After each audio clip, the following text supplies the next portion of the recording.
Mr. President, friends, we are very glad to see you. And first of all, I would like to thank you once again for making this decision to participate in the commemorative events to honor the 80th anniversary of the victory in the Great Patriotic War. I remember our constructive and useful conversation back in 2023 when you visited our country for the first time to participate in the Russia-Africa Summit in St. Petersburg. This time, your visit to Russia to celebrate the 80th anniversary of the victory is a great symbol, and it reflects the friendly character of relations between Burkina Faso and Russia. And I would like to mention your contribution, your country's contribution to defeating German Nazism and its allies. Some 30,000 Burkinabe fought with the anti-Hitler coalition forces under the guidance, under the leadership of legendary Frenchman Charles de Gaulle. And now we are united by our joint goal to fight against terrorism and extremism, and we will continue to support the Republic and restoring constitutional and lawful order, to fight against unlawful factions that are still operating in some parts of Burkina Faso. In recent years, we have accomplished great progress in mutually beneficial cooperation in various fields. In the end of 2023, after more than 30 years of hiatus, the embassy of Russia in Ouagadougou was turned operational again. And the economic cooperation is also important, even if trade is modest. It's growing, which is a good trend, and we need to preserve it. And we will continue to work together on further strengthening our economic ties and diversify further our trade cooperations. And it was useful to hold economic days of Burkina Faso in Russia that were held in 2024. And it was attended by the high-level Burkinabe delegation led by the Deputy Prime Minister, and we are working now on establishing intergovernmental commission. We have already established a working group to look into that matter, and we will continue to support your country in training personnel in 2024 and in 2025. The quota of Russian state scholarship for Burkinabe nationals was more than doubled, and this year we are ready to receive 27 more students from your country at the state's expense, and in total, more than 3,500 Burkinabe received higher education in Russia. Cultural and humanitarian ties also play an important part, and it is assisted by the Russian house that is operating in Ouagadougou since 2024. In particular, they are teaching Russian language there. There is a great potential in cooperation in the field of healthcare and sanitary regulations. Recently, on April 24-25, Madam Popova visited Ouagadougou and discussed the development of scientific and research infrastructure and training of personnel.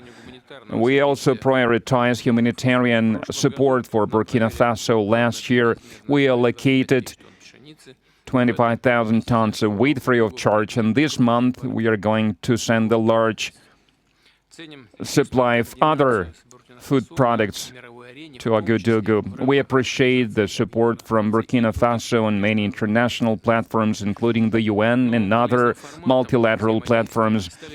A useful format of cooperation is the consultations between Russia and Sahel States Confederation.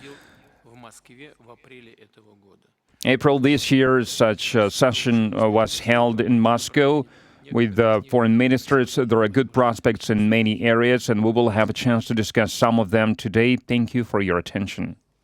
Thank you very much.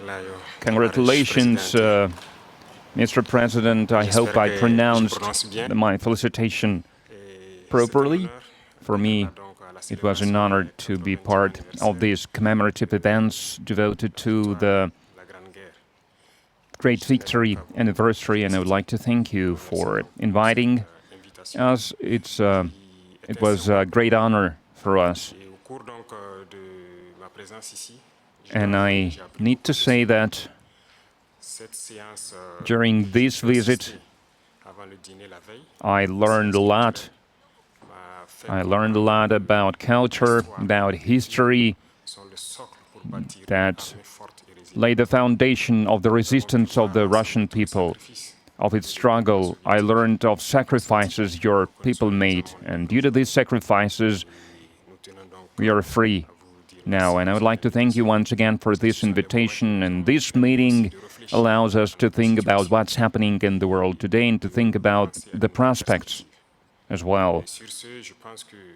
The obstacles that we can see today must not stop us. These obstacles, in some way, they are even an advantage, because despite all the sanctions that were imposed on the Russian Federation by many states, Russia is still holding the leading position internationally, and we understand this, we understand how difficult it is.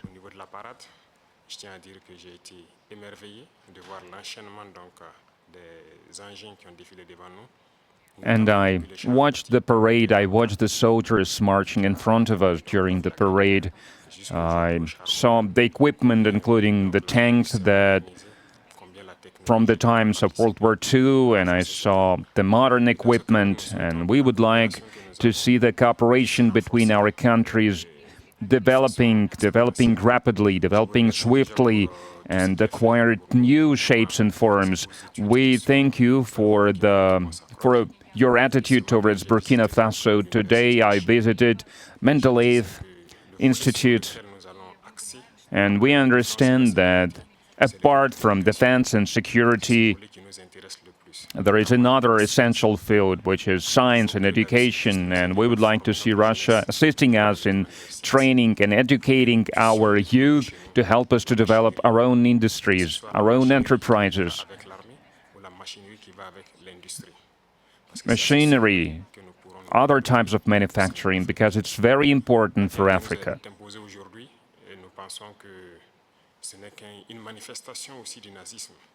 We believe that terrorism that we can see today is a legacy of imperialism, and that's something that we fight against. If we put an end to this war, if we have a strong army, then we can develop our motherland. This is why we continue to fight. That is why we have this struggle. That's why it's important to train personnel, to educate people. In Africa, Africa needs a lot when it comes to equipment, when it comes to technology and machinery, and there are a lot of expectations in this regard. And that's why we still need to do a lot, we need to work a lot, and we would like to request an assistant, and the most important thing you can help with is this exchanges, transfers of technology, exchange of experience. We need to understand how we can use the experience and the know-how that Russian universities have, and how we can spread it to Burkina Faso, how we can open branches of the Russian universities and Burkina Faso to be more efficient in the way we educate our people, our citizens. This is the essential task that we are faced with. We would like to see Burkina Faso developing, and we would like to see students coming to us to learn various sciences. We can see great young people in the Russian Federation. Among them, there are a lot of researchers, young scientists, and we would like to learn from you. And another important area is